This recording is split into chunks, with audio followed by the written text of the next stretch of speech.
Hazır mıyız? Ben hiç çocuk olmadım ki, doğar doğmaz gençlikleri bilmedim ki, yaşamadan. Yüreğinize kurban olurum sizi. Çok seviyorum.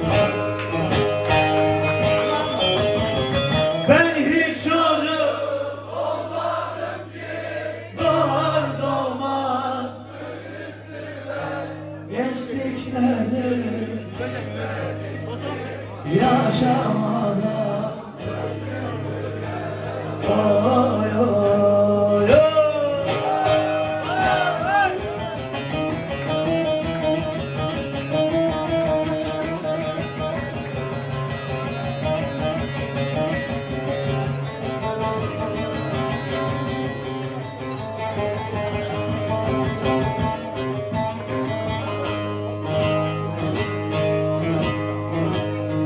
Bana baktım hiç gülmedim, bir gün yüzü hiç görmedim.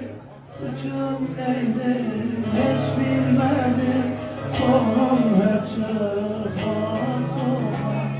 Oy oy.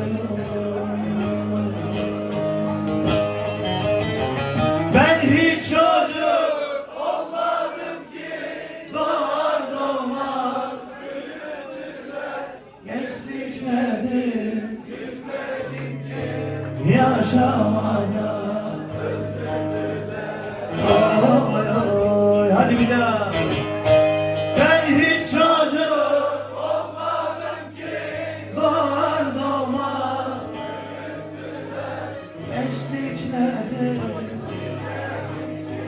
yaşamadan. Bir daha okuyalım mı? Ben hiç çocuk olmadım ki, doğar doğmaz gençlik nedir bilmedim ki, yaşamadan. Eyvallah. Çok teşekkür ederim. Alkışlar size gelsin efendim. Sağ olun. Var olun.